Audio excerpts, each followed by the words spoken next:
Vamos arrancando. Hola, ¿cómo están? Buenos días a todos. Bueno, hoy vamos a ver el anteúltimo Ateneo del año del servicio y es un tema que es interesante y es poco frecuente para nosotros, así que me parece que va a estar bueno. Y lo prepararon las doctoras Griselda Ruiz Freires y Ariane Jaer, que van a hablar sobre un cuadro de exposición a contraste, ¿sí? Que se dio en un paciente internado con una inyección accidental por contraste intratecal. Así que si quieren ir probando, pasando la presentación, mientras vamos ingresando, todavía siguen ingresando algunas personas más. Y después al finalizar hacemos como siempre las preguntas y comentarios sobre el tema. Lo único que sería bueno si cerramos las cámaras y el audio para que tengan mejor señal, sobre todo Ari que está usando Wi-Fi. ¿Yo cierro? A ver. No, Ari, vos no. El resto como para que mejore la señal a vos. ¿Podés poner la presentación? Ahí va. Hay algunos de los chicos de la escuela de ayudantes también invitados.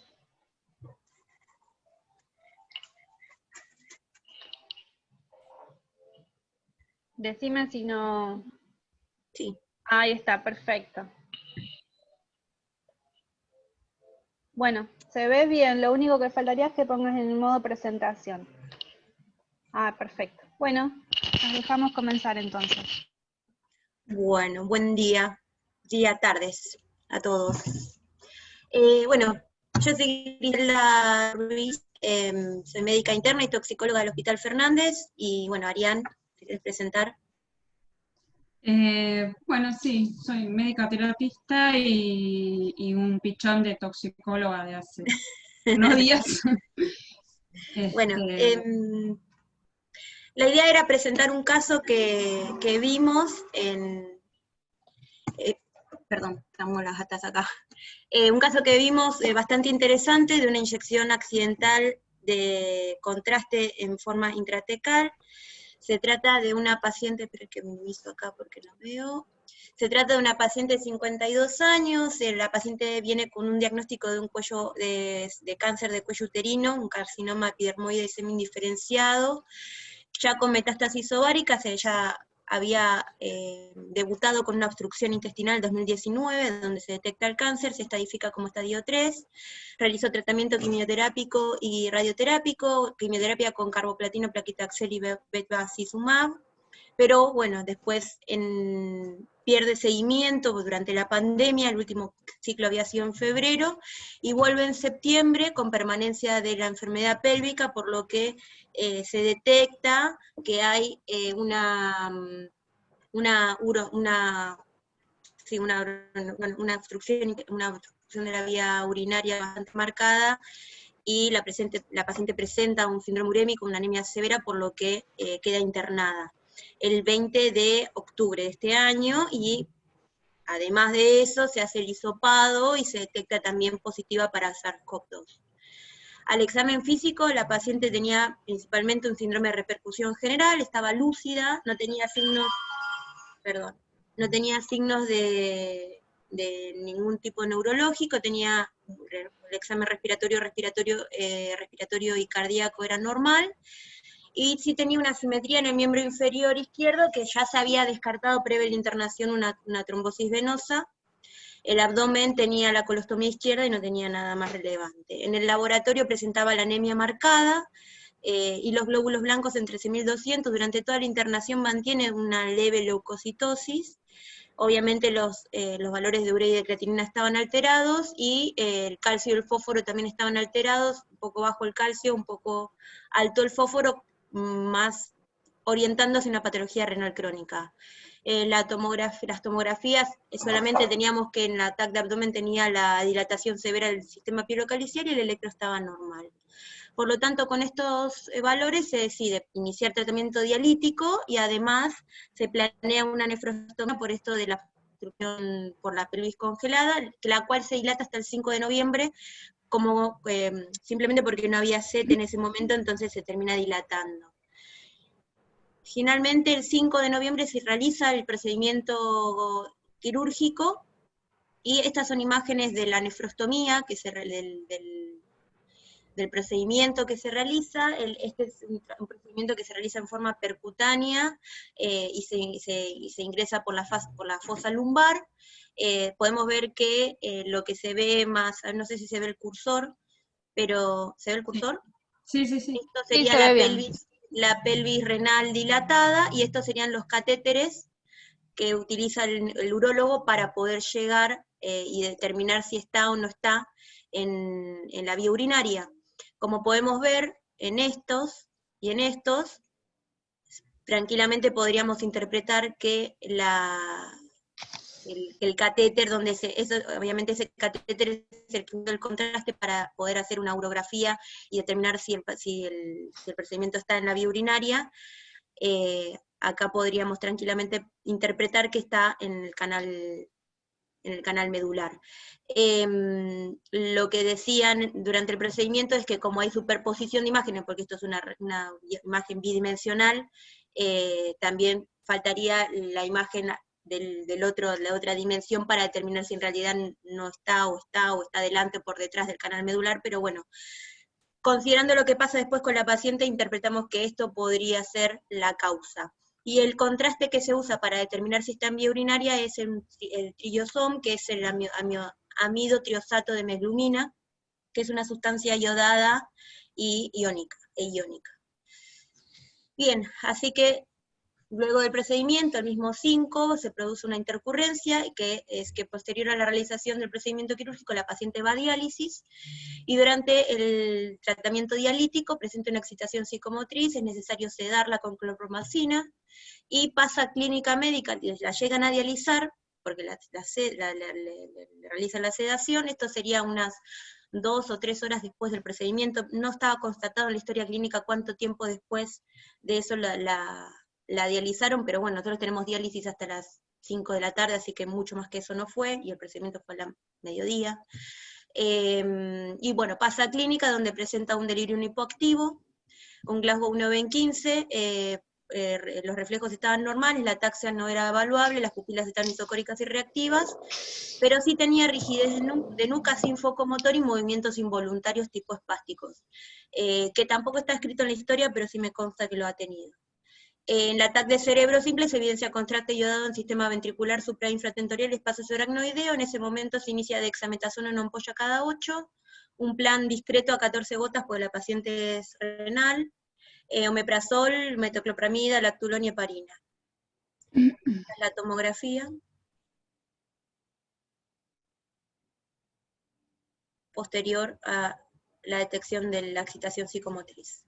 Este es el laboratorio de la paciente post-intercurrencia inmediata, donde se puede visualizar que hay un aumento bastante importante de los leucocitos, 42.110, el hematocrito siempre se mantuvo más o menos en valores parecidos, sí, tenía un pH de 7,23, son gases venosos, no, estos son arteriales, 7,23 con un bicarbonato de 16,4, la urea y la creatinina siempre se mantienen igual de alteradas, una LDH en 1994, que no tenemos una basal, pero igualmente está elevada, y un láctico de 11,7 para un previo normal.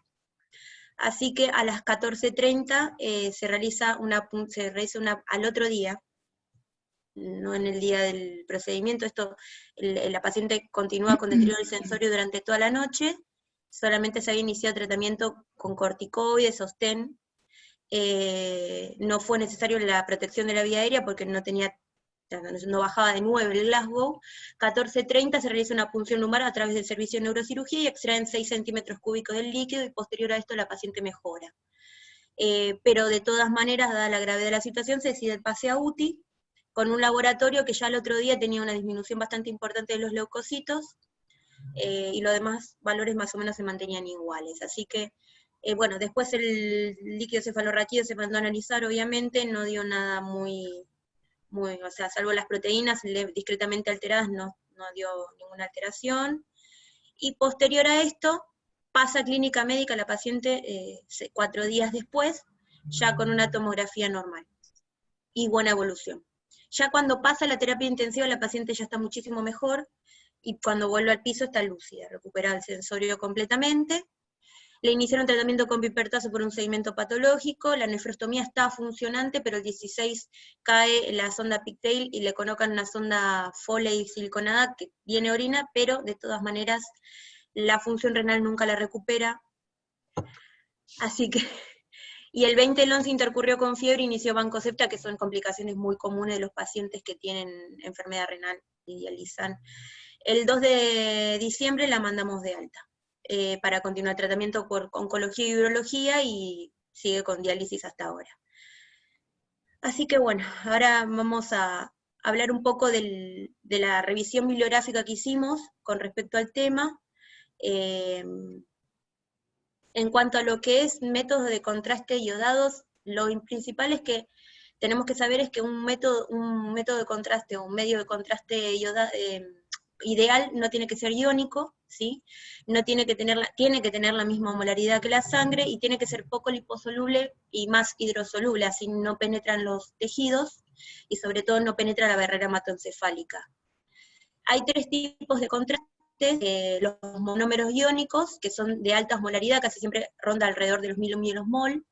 Los dímeros iónicos monoácidos, que son dímeros, también son iónicos, pero tienen más carga y menos osmolaridad, entre 500 y 600, y los no iónicos, que son los que se usan principalmente para mielografías, inyecciones intratecales, que no tienen ni carga, y la osmolaridad es parecida, similar a la sangre, o sea que son más o menos los mejores. Los 2 primeros obviamente no deben usarse intratecal, sino solamente endovenoso. Y la neurotoxicidad va a depender obviamente de la osmolaridad del producto, la presencia de iones de sodio, la liposolubilidad y además la estructura química, ¿sí? Yo les voy poniendo las referencias de los artículos para que después el que le interese lo pueda leer. Así que esto es un cuadro comparativo de los diferentes contrastes, de los 2 tipos de contrastes principales que tenemos. Principalmente lo importante es que la osmolaridad en los no iónicos suele ser mucho menor, no tienen carga, entonces la quimiotoxicidad va a ser menor, la tolerancia va a ser mejor, y los efectos adversos van a ser menos frecuentes. Estos son los que más se usan, ¿sí? Los medios de contraste iónicos, que acá tenemos el que fue aplicado en el tercero de los iónicos, es el que se aplicó a nuestra paciente, y los medios de contrastes no iónicos, ¿sí? El iopamidol es el más utilizado y el que generalmente es confundido, y por eso pueden producirse este tipo de accidentes, ¿sí? Goldfram, ¿qué dice de esto? Goldfram lo que dice es que habla un poco de historia, habla del Sorotrast, que es uno de los que se ha utilizado para hacer mielografías en antaño, y que ha generado muchas complicaciones por arangoiditis adhesivas, que después terminaban generando dolores crónicos en los pacientes, por eso se dejó de usar. Y lo que vemos es que hay muchos compuestos hiperosmolares, ya se sabe que no deben de ser usados, pero hay muchos compuestos hiperosmolares, están ampliamente distribuidos, y muchas veces es fácil confundirlos y utilizarlos en forma errónea. Por eso esto suele ocurrir.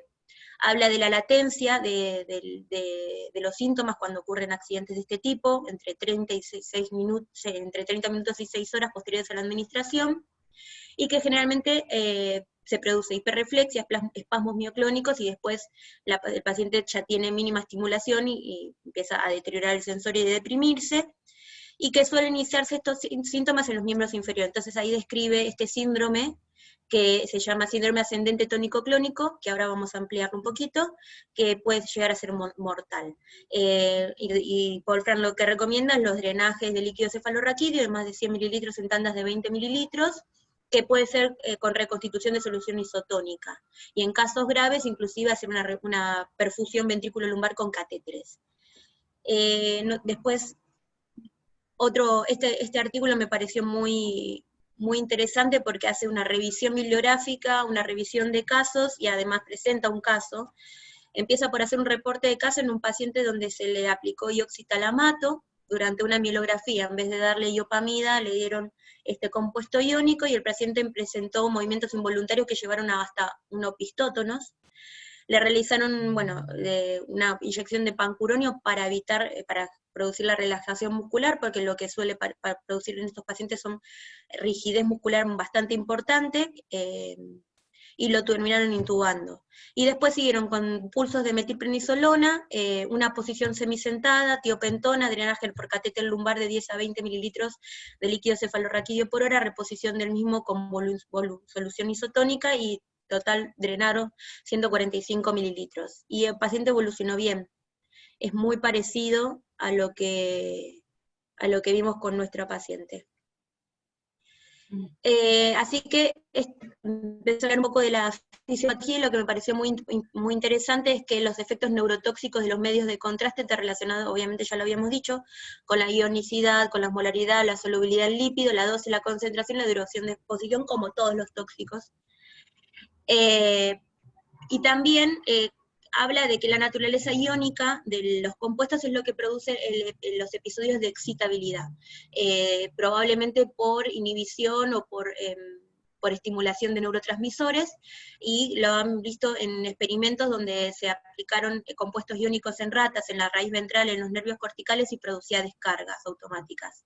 Por otro lado, la hipertonicidad de estos compuestos son los que provocan los efectos inhibitorios. También a través de experimentos in vitro vieron que se bloqueaban las neuronas del hipocampo y los reflejos espinales.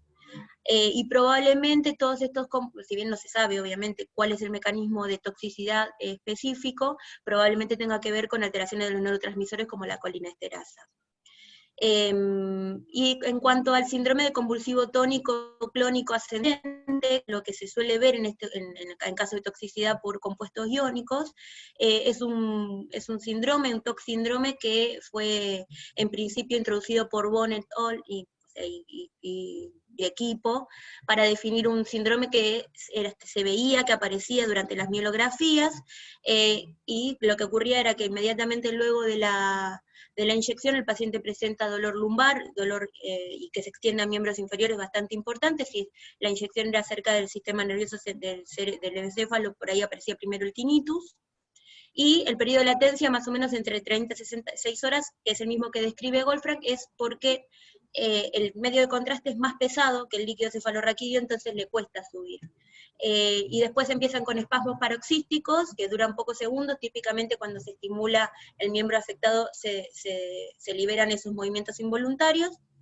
Posterior a esto empieza a ascender, puede haber afectación de los músculos del tronco, afectación de los miembros superiores, hasta producir el sistema respiratorio, mecánico, y el paciente empieza a perder la conciencia, y después sigue a convulsiones tónico-clónicas generalizadas, y todo esto por la hiperestimulación muscular lleva a acidosis láctica, hipertermia, rhabdomiólisis, coagulación intramuscular diseminada, falla multiorgánica y muerte, o sea que puede ser cuadros bastante graves.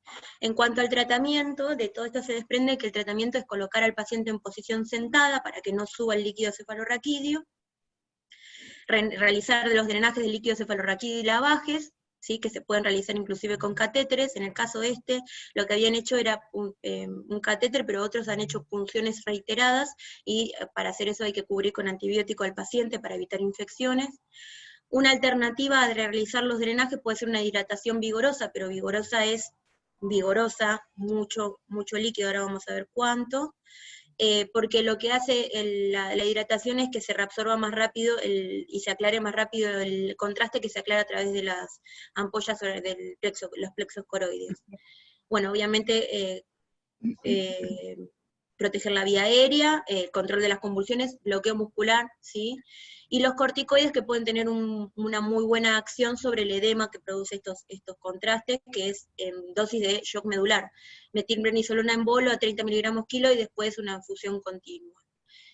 Obviamente la terapia tiene que continuar hasta que el paciente esté estabilizado y que la tomografía sea normal, y bueno, obviamente corregir la hipertemia, la acidosis, la hipercalemia, hiperfosfatemia, hipocalcemia, etc. Este mismo artículo hace una revisión de 32 casos de inyección accidental en diferentes circunstancias. Hay una sola de todas esas, de esos 32 casos, que fue por trauma durante una nefrografía, parecido a lo que pasó con nuestra paciente, y 11 casos fueron fatales, todos presentaron los mismos síntomas. En cuanto a lo que es drenaje versus hidratación, habla de que de todos los pacientes que fueron tratados con remoción activa del medio de contraste con drenaje, todos sobrevivieron, pero que hay una alternativa que es al lavado, que es, bueno, y los métodos de drenaje son variados, todos con catéteres o drenajes únicos, drenajes seriados. Pero otros pacientes fueron tratados con hidratación vigorosa, que son más de 15 litros en 24 horas de líquido, siempre bajo control. Para dar tanto líquido a un paciente tenés que tener sí o sí control de la presión venosa, venosa central, así que eso es poco dependerá del paciente y de lo que pueda tolerarlo. Así que bueno, este es otro artículo que me pareció también interesante, en el que se evalúan 7 casos de administración accidental. Hubo un caso en Italia, en los cuales el iopamidol estaba adulterado y tenía un compuesto iónico en vez de un compuesto no iodado, que eran más o menos unos 4 o 5 casos, o sea que también puede pasar eso. Y lo que introducía este artículo era que también se puede producir rhabdomiólisis, obviamente que ya lo habíamos dicho, pero también insuficiencia renal y edema de pulmón. Y otra cosa que me pareció importante es que en este artículo habían hecho un estudio de tipo experimental para determinar las dosis letales de cada uno de los compuestos, ¿sí? Si podemos ver, cuanto menos es la dosis, el DL50, más tóxica es el compuesto. Por ejemplo, el diatrozoato de meglumina es uno de los más tóxicos. Entonces, por ejemplo, si yo sé cuánta cantidad de compuesto se aplicó el paciente, y sé el peso del paciente, puedo determinar cuánta dosis del compuesto por kilo de paciente recibió, y saber si está cerca o no está cerca de la dosis letal 50. Por ejemplo, si yo sé que le dieron 10 mililitros de angiografín, que tiene ditriazoato de meglumina, ¿sí?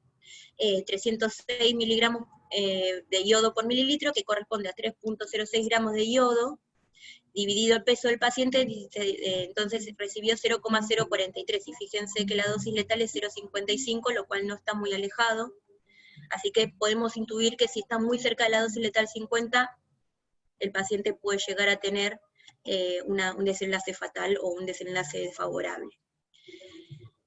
Después, acá empiezo a hablar ahí. ¿Sí? Saco mi... Cerrá tu cosa. Listo, ahí voy. Uy, Dios. Ahí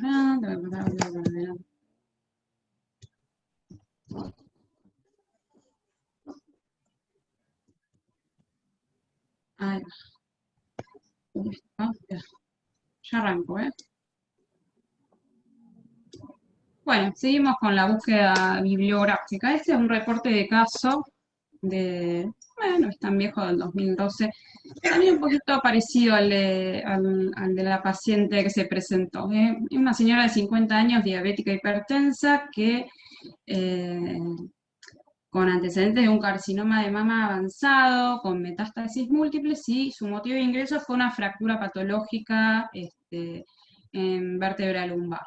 Se le hizo una osteotomía espinal con fijación interna, y respecto al manejo anestésico, durante la anestesia la señora no presentó ningún tipo de complicación, fue extubada y fue en el posoperatorio inmediato pasa a UTI. Aproximadamente a la media hora comienza también con movimientos involuntarios espasmódicos en forma intermitente de miembros inferiores, se suma la rigidez. En ese momento se constata en el protocolo quirúrgico que se había hecho una inyección de contraste iodado, en este caso de diatroceato de meglumina al 75%, en la zona perioperatoria para descartar la compresión del saco tecal antes de cerrar. En cuanto a la evolución, bueno, hubo progresión de todos estos movimientos hacia la parte del tronco.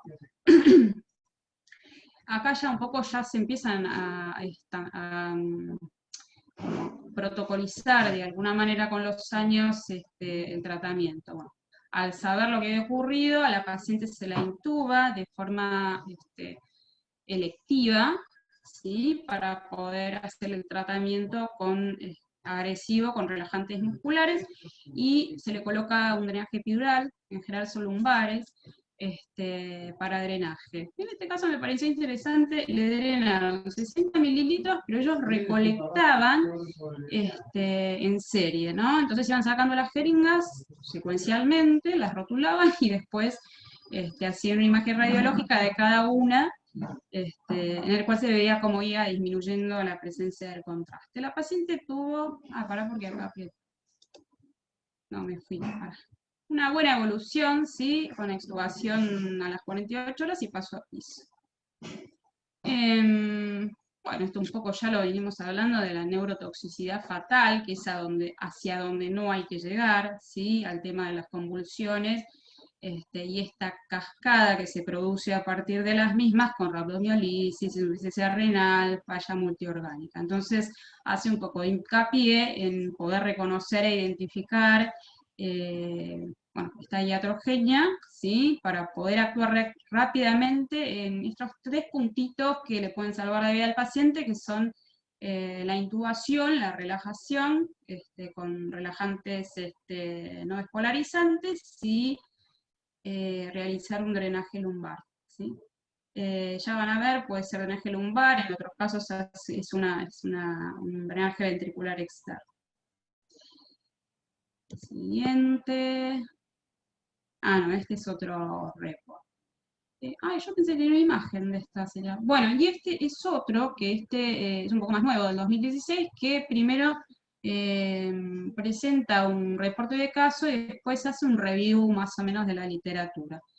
Respecto al reporte de casos, bueno, en este caso era un procedimiento donde se realiza una inyección epidural aparentemente con esteroides a nivel cervical por una radiculopatía, ¿sí? Y el paciente evoluciona a las 2 horas con episodios de alucinaciones, excitación psicomotriz, seguida de un deterioro del sensorio marcado, comienza con disnea, ¿sí? Llega a urgencias, se hace la tomografía y nos encontramos con esto, que es similar a lo que ya venimos viendo.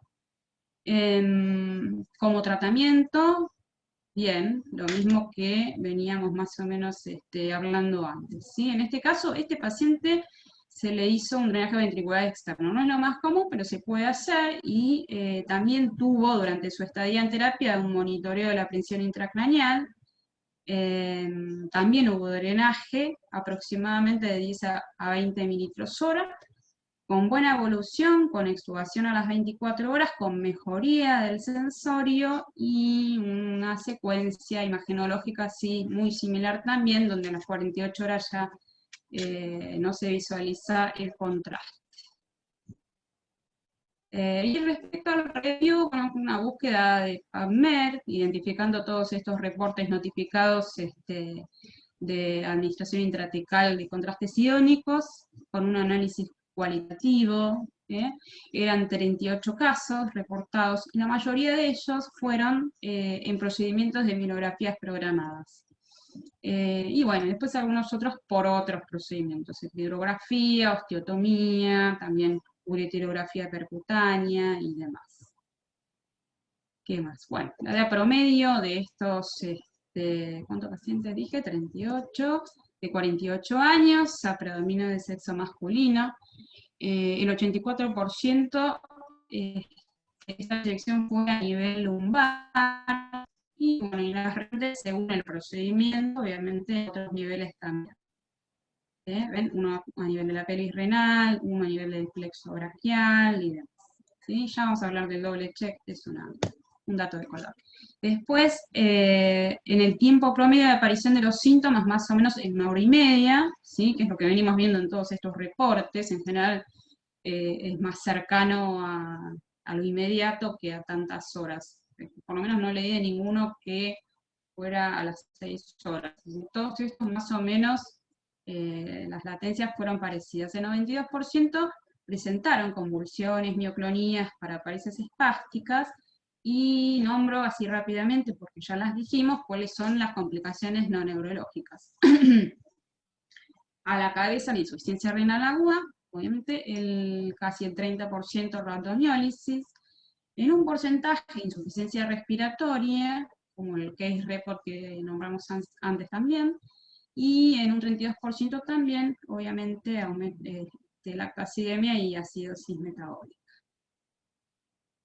Y respecto al tratamiento, bueno, a ver si lo podemos ordenar. El 39%, que fueron 15 pacientes, utilizaron drenaje de líquido cefalorraquídeo para aumentar la eliminación del contraste. También se reportaron casos de inyección intratecal de solución salina en la misma cantidad de mililitros que lo que se ha drenado, pero en algunos casos eso se hacía y en otros no. ¿Qué más? Después, 35 pacientes, ven, la mayoría es un drenaje lumbar. Después hay otros que utilizan un drenaje ventricular externo o las dos cosas, ¿sí? Un caso que usaron las dos cosas. Algunos monitorizaron con PIC, otros no. El 29%, que fueron 10 pacientes, utilizaron también como tratamiento corticoides y un 40% también en la unidad de terapia intensiva con seguimiento electroencefalográfico. Bueno, después 12 pacientes sufrieron una muerte inmediata. En 7 pacientes hubo secuelas neurológicas, pero a corto plazo, con recuperación. Me olvidé de ponerlo, pero solo uno quedó con alguna secuela neurológica leve. El casi 7% que recibió tratamiento inmediato con drenaje, ya sea lumbar, DB o ambos, con o sin inyección intratecal de solución salina, murieron. Uno de 15. Casi el 50% de estos pacientes que no recibieron dicho tratamiento también murieron. Así que bueno, la conclusión sería que la terapia de drenaje de líquido cefalorraquídeo, obviamente, vemos que se asocia con un descenso significativo de la mortalidad. Sobre todo cuando se instaura en forma inmediata, cuando se puede reconocer esto. Y respecto a los corticoides, el 40% de los que recibieron murieron, y el 24% de los que no recibieron, murieron también. Bueno, hace con una aclaración de que todos estos datos son un poco heterogéneos y probablemente van a reflejar, esta variabilidad se deba al sitio de la inyección, la cantidad de contraste, el tipo de contraste y otras tantas características. Bueno. Y como discusión y un poquito de conclusiones, y esto ya lo dijo Pop igual, lo vamos a recordar, de que los mecanismos de toxicidad en los contrastes iónicos siguen siendo poco claros, pero se sugiere que estos efectos estarían mediados por un aumento en la inhibición enzimática a nivel plasmático y obviamente la disfunción sináptica. Un periodo de latencia variable, y este patrón, que también lo nombró Poppy, este patrón ascendente, que nos sirve mucho desde la clínica, con lenta difusión rostral del contraste, ¿no? Esto ya lo nombramos, de la rhabdomiólisis, todo eso más o menos ya lo agrupamos dentro del cuadro clínico. Y bueno, y a pesar de que sea un número pequeño de reportes de casos, la verdad es que todos estos datos sugieren una marcada agresividad por parte de estos compuestos, ¿sí? Bueno, hablo un poco de este síndrome que mencionó Griselda, en un cuadro que podría asemejarse, en todo caso, un diagnóstico diferencial con la hipertermia maligna, ¿sí? Pero que no tienen buena respuesta al dantroleno. La terapéutica es la misma que venimos nombrando siempre, no hace falta más que los bloqueantes no despolarizantes, ¿sí? En cuanto al tratamiento, bueno, digo una obviedad de la protección de la vía aérea, pero sobre todo remarcar que es una indicación, porque es un paciente que yo le voy a administrar relajantes musculares y no hay forma de hacerlo si el paciente no es intubado. El tratamiento de las convulsiones es el tratamiento que utilizamos comúnmente para una convulsión. Relajantes musculares, ¿sí? la posición bien sentada y lo que ya hablamos del drenaje, ¿sí? Ya sea como dijo Poppy, a través de un catéter, y se mencionan también las funciones, reiteradas funciones, ¿no? Algunos con reposición de solución salina, otros no. Y la hidratación amplia. Bueno, pero ¿qué es lo principal? Bueno, más que nada esto sería ya como un checklist de todo antes de este tipo de procedimientos, de poder mantener separados los medios de contraste, de tomarse el trabajo de ordenarlos y de leer cuáles son los componentes, antes de llevarlos al lugar donde se van a utilizar. Recordad siempre que una vez que este contraste es abierto, se descarta, sea lo que sea que se haya utilizado, ¿sí? Porque se contamina. Lo mismo sucede, esto es muy habitual, las jeringas rotuladas o no, para que alguien admita. Si están rotuladas, si no, y las encontrás, se tiran. Punto. No hay mucha vuelta. Nada más. Yo tenía unas cosas más acá. Ahí está. El doble check. Sí, obvio, que dos personas, si hay dos personas, digo, en la preparación de todo este procedimiento, que haya un chequeo por parte de dos personal de salud. Y bueno, después recordar esto como que, viste, cuando pasa después te queda grabado, ¿no? Pero cuando utilizamos estos compuestos iónicos, por más de que no los estemos administrando a nivel intratecal directamente, tener en cuenta, digamos, en la monitorización posterior. Ustedes saben que después que el paciente sale del quirófano, un procedimiento, hay un mínimo tiempo de recuperación, o el paciente queda en observación, ¿sí?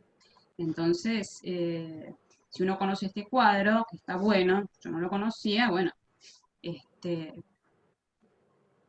podemos ahí salvarle la vida, por ahí. Nada, estos son un poco la bibliografía, y bueno, eso es todo.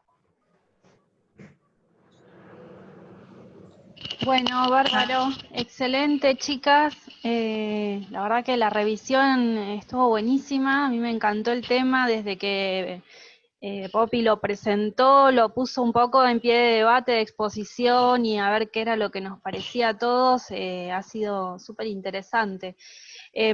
Sería bueno ahora si podemos hacer un intercambio. Yo en principio quería agradecerles a todos los que están participando, a Fundartalks por prestarnos nuevamente todo lo que es la plataforma, y por supuesto a las dos expositoras porque estuvieron brillantes.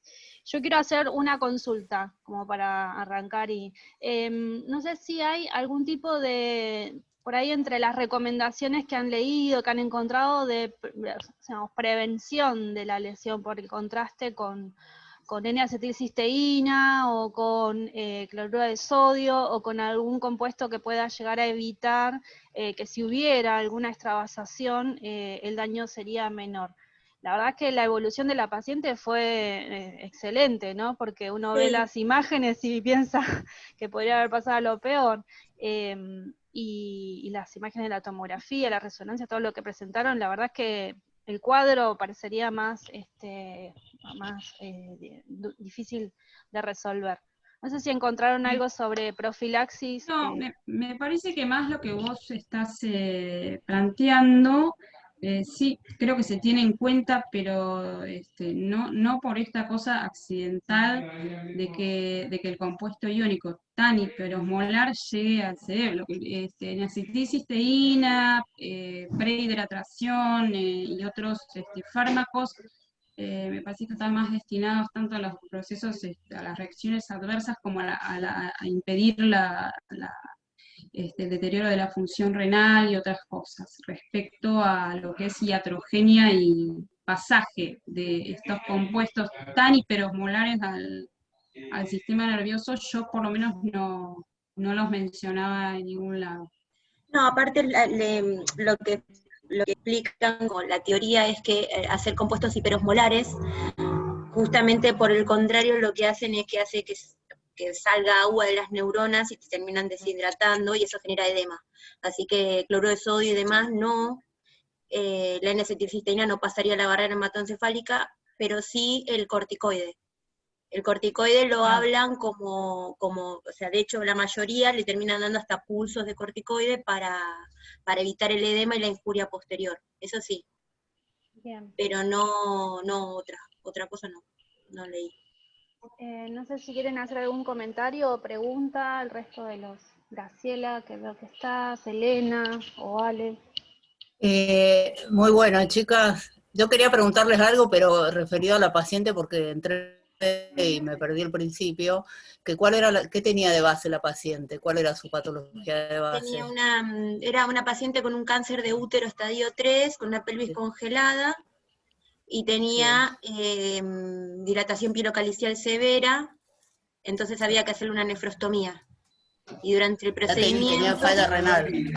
Falla renal, sí. Falla renal con requerimiento de nefrostomía, que igual después la nefrostomía se hizo medio que ya no tenía mucho sentido, pero se terminó haciendo igual. De hecho, se la hacen de un solo lado y después planean hacerla del otro lado y ya deciden no hacerla, primero por lo que pasó y segundo porque ya no tenía recuperación de la función renal la paciente. O sea que la falla renal era previa. Sí. No, ya venía y era por otra cosa. Lo que pasó aparentemente durante el procedimiento es que el catéter estaba, en vez de estar en la pelvis, estaba en el canal medular. Está bien. Y los casos estos donde se ve la falla renal, por efecto del contraste, en general es agudo y resuelve. O sea, no sería el caso de esta paciente. Pero... Los que se recuperaron. Los que llegaron a tener falla renal grave son los que se murieron. O sea, hacen falla multiorgánica. Bueno, muy bueno, buenísimo. Y otra cosa es que lo que no nos pusimos porque no era específicamente, pero sí vimos algunos casos de medios de contraste que son utilizados en forma, por ahí hay algunos medios de contraste que se utilizan en forma endovenosa, y como la barrera hematoencefálica está alterada, pasan igual.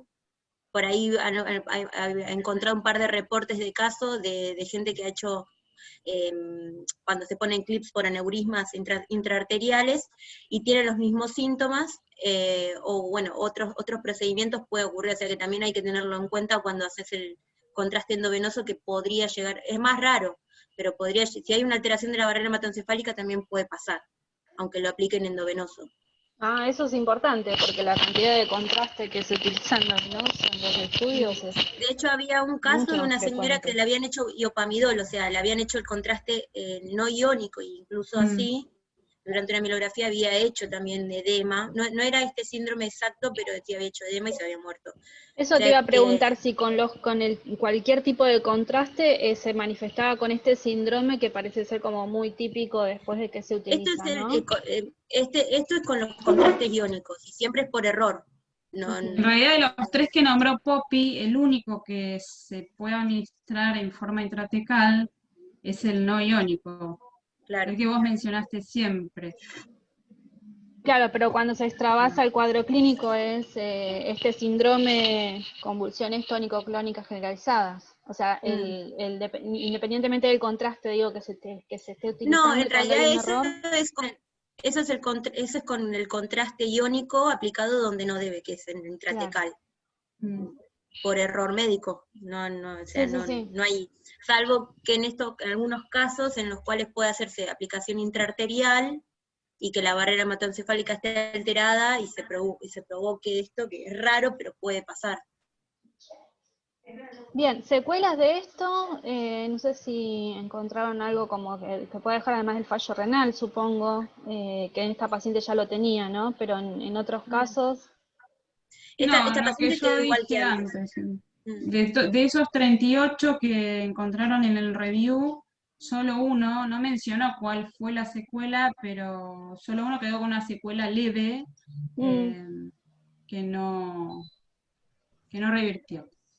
Otros tantos tuvieron secuelas, pero que revirtieron a las 4 a 6 semanas más o menos con rehabilitación. Buenísimo. ¿Quieren hacer algún comentario, pregunta?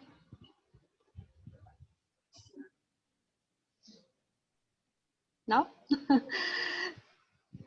Dejamos todo clarísimo. Bueno, me pareció muy interesante y lo expusieron de una manera para mí excelente. Así que de nuevo muchísimas gracias. Por ahí les están lloviendo felicitaciones en el chat. El 28 del 12 es el último Ateneo, que es hiponatremias de origen tóxico. Así que después les enviaremos la invitación a todos de nuevo. Genial.